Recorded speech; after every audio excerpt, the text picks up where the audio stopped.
Hell is overflowing, and Satan is sending his dead to us. Now, what would happen if the world faces an even deadlier strain of unknown virus? Or worse, many more such viruses that lie hidden deep within the permafrost?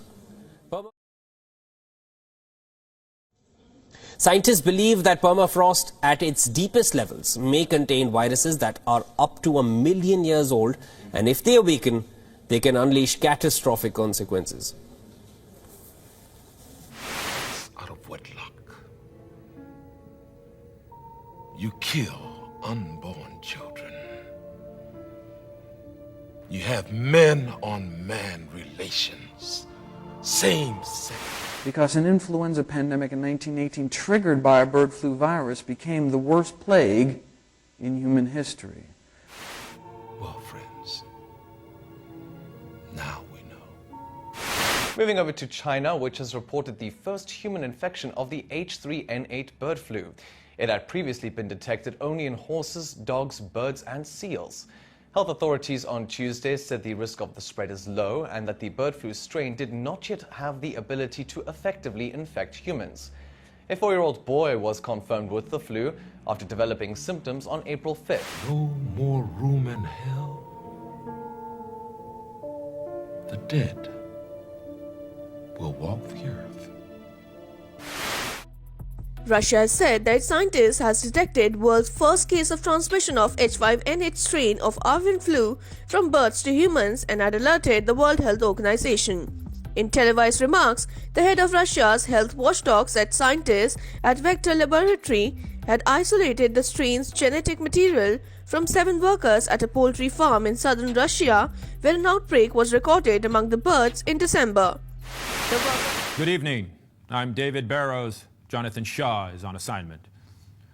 We apologize for our earlier coverage of the so-called Madison race riots. Reports coming in now indicate the violence is neither racially motivated nor restricted to the greater Madison area. What is certain is that this seemingly unexplainable mass hysteria continues to spread throughout the heartland, with injuries reported to be in the thousands. We now go live to Catherine Lanphier at St. Augustine Memorial Hospital. Concerning news from the CDC. The agency says H5N1 bird flu samples collected from a severely ill patient in Louisiana showed signs of mutation, differing from the samples collected from backyard flock believed to have infected the man. Now, despite the mutation, there's no evidence the virus has spread from the patient to others. Dr. Anne Ramoyne is a professor of epidemiology at the UCLA Fielding School of Public Health, also the director of the UCLA Center for Global and Immigrant Health. Doctor, we appreciate you joining us. Let's start with that mutation. How does that work, and is there cause for concern tonight? Well, thanks for having me. Sure. And what we know from this case in Louisiana is that this patient, when they sequenced the virus, they noted that there were mutations that could potentially make this virus more susceptible to human transmission, so easily transmitted from person to person.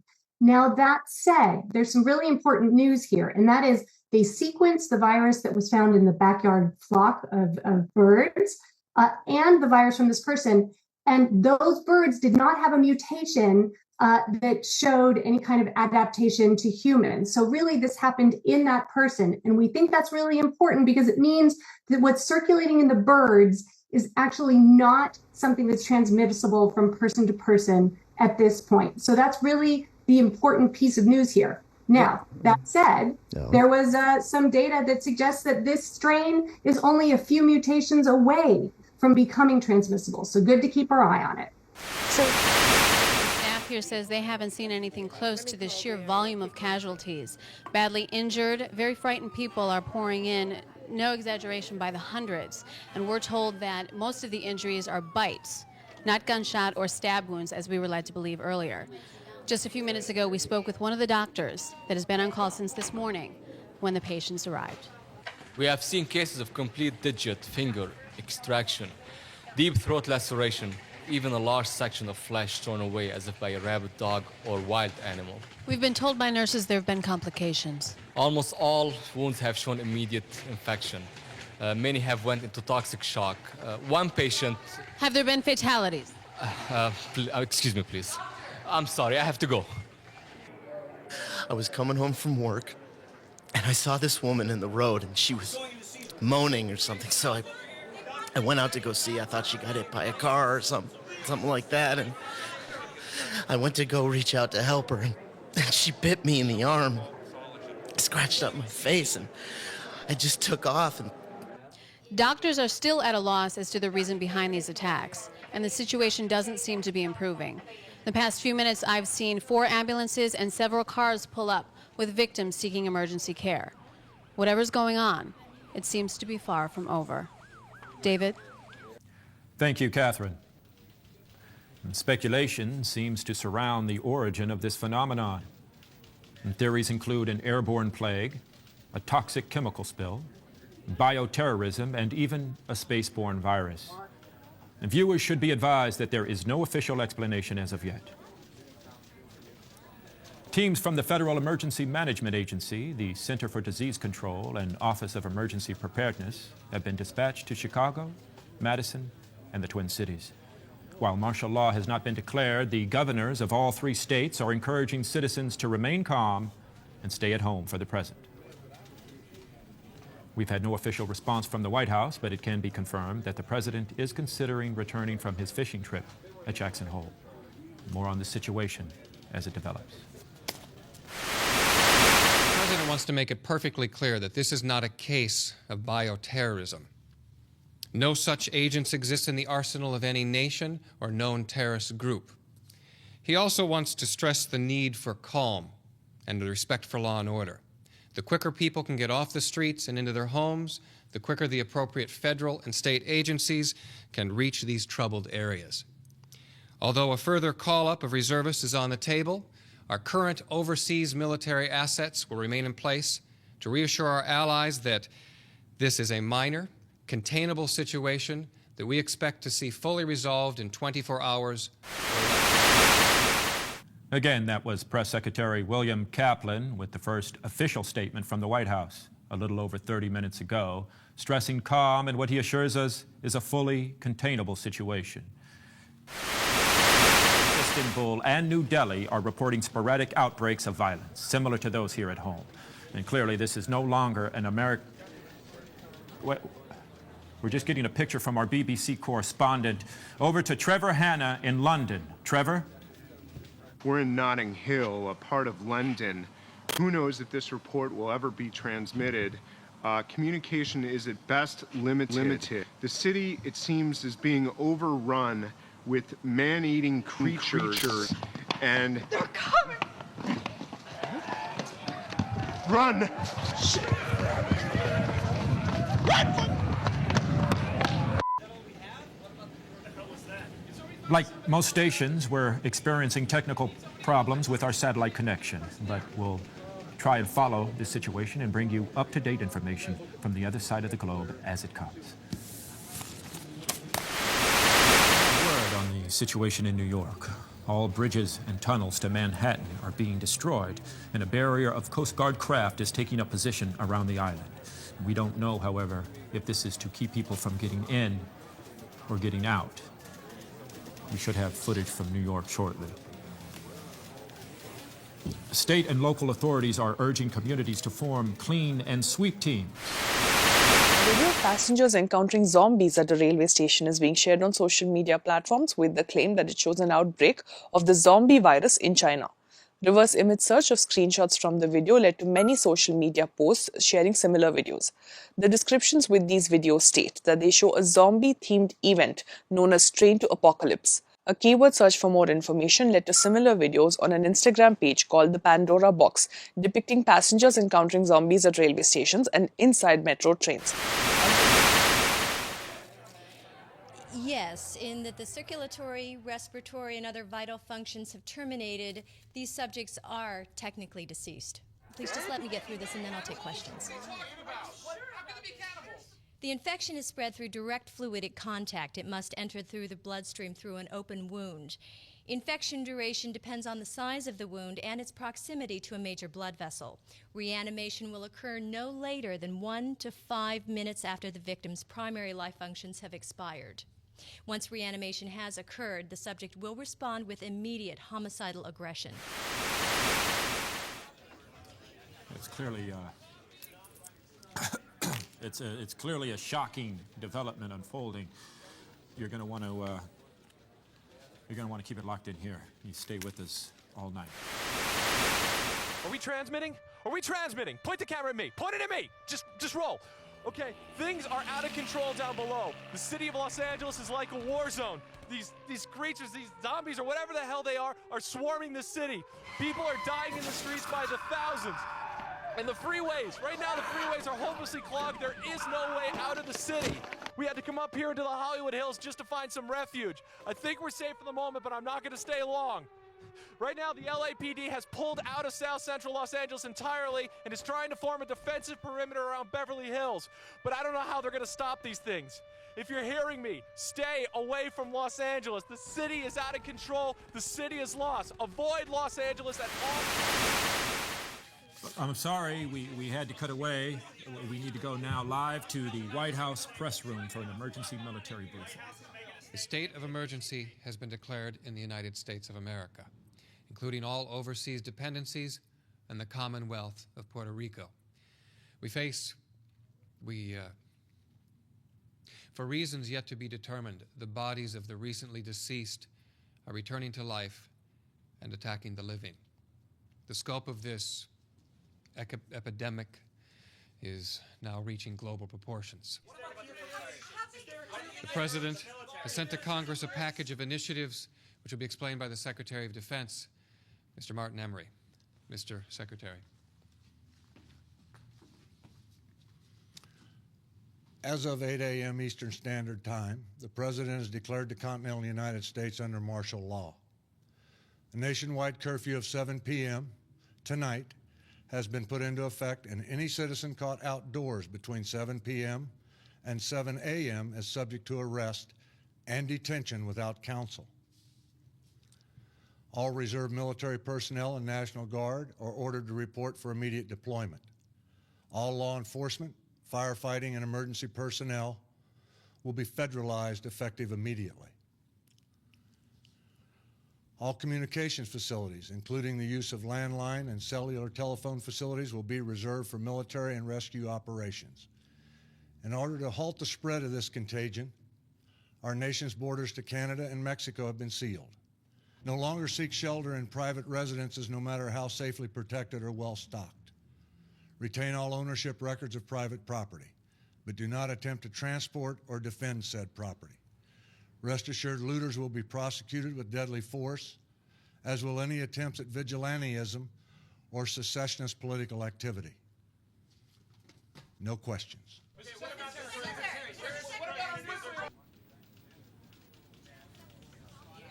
That was the Secretary of Defense with the announcement that the dead are somehow coming back to life. And I got, do we have those rescue stations yet? Well, find them, please. I need those rescue stations. Fine. You know what? Fine. I'll get them. Someone find the goddamn rescue stations now. Lucas, are we on? We're on. Yeah, we're still on.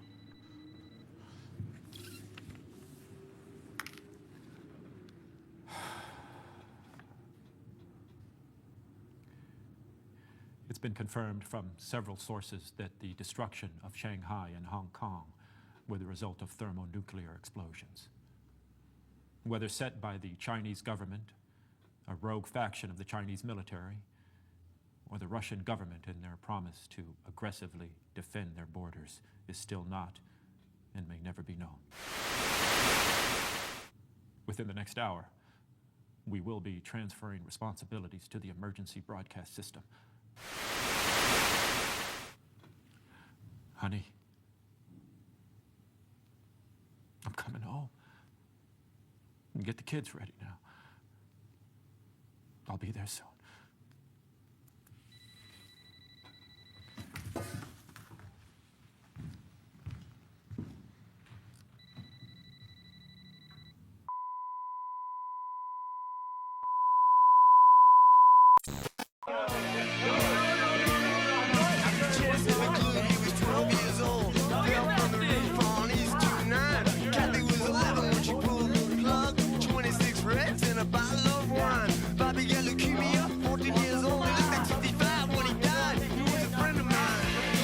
would do. The next thing is that many of these cases are coming from, in pets, coming from consumption of raw milk products. And that means that we're seeing the virus in these raw milk products or these raw poultry products. That's where we've seen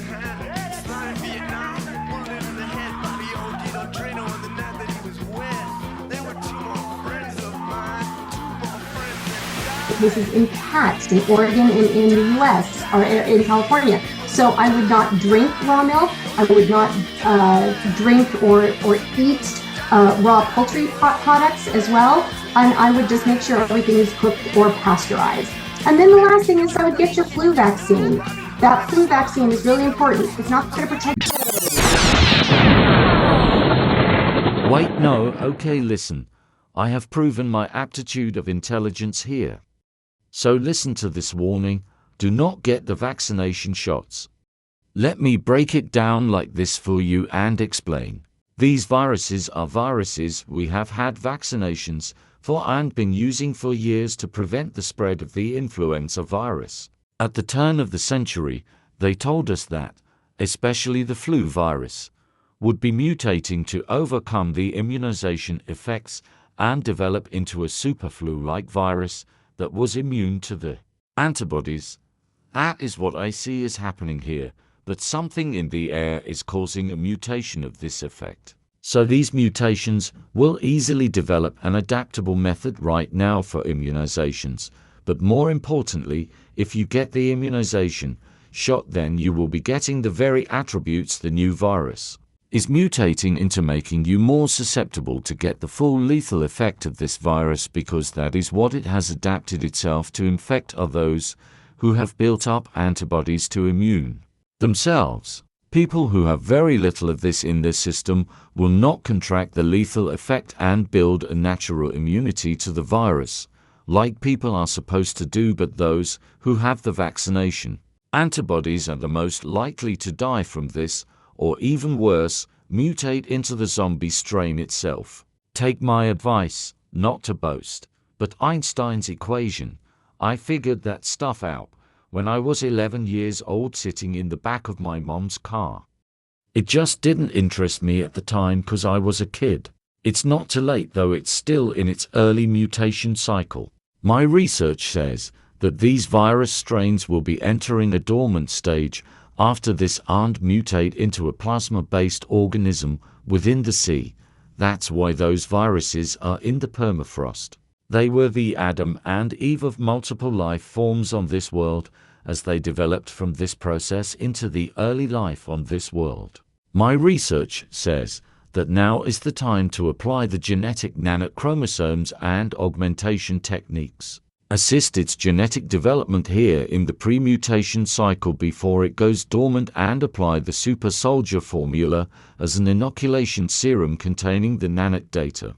This will rapidly force the virus and the cause of its mutation to develop into a non-viral or infectious probiotic life form and take it out of its mutation stage before it can kill anyone.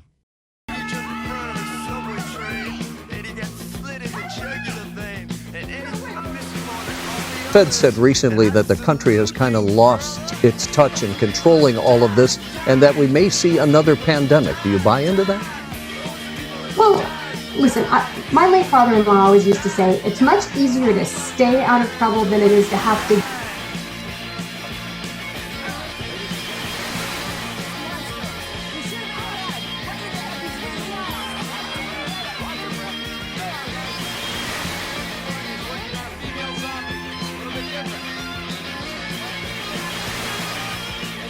Tony from the Boys Club room. Tony thought that his rage was just some cool.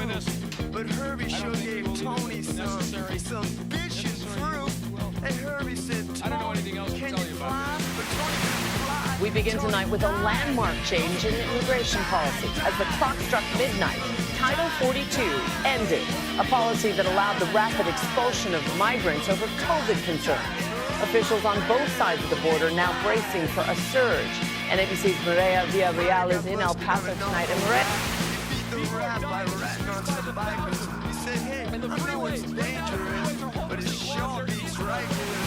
increased processing times.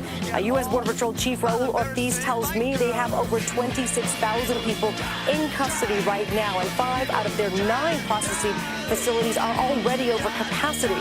With Title 42 gone, Title 8 will now heavily be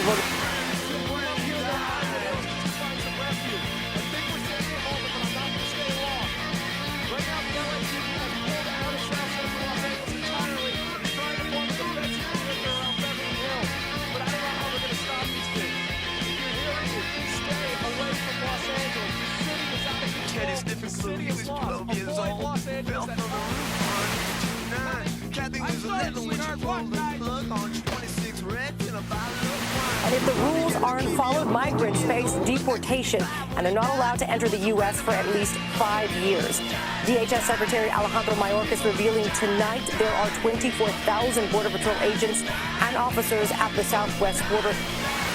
Very clear that our borders are clearly not open. Juju? Mireya, thank you for that update. And of course, you can stay with ABC News for continuous coverage of the border crisis. Where did this virus come from? The changing land was lived by the billions. The number of chickens slaughtered every day spread wing to wing would wrap more than twice around the world's trade lanes. With meat and egg consumption exploding in the developing world, these industrial-scale commercial chicken facilities is really a perfect storm environment for the emergence and spread of these new so-called super strains of influenza. In this diagram, I actually trace the path of a human pandemic starting with increased demand for poultry products and ending up with a virus capable of human-to-human transmission. There has never been a single recorded emergence of highly pathogenic flu virus in chickens that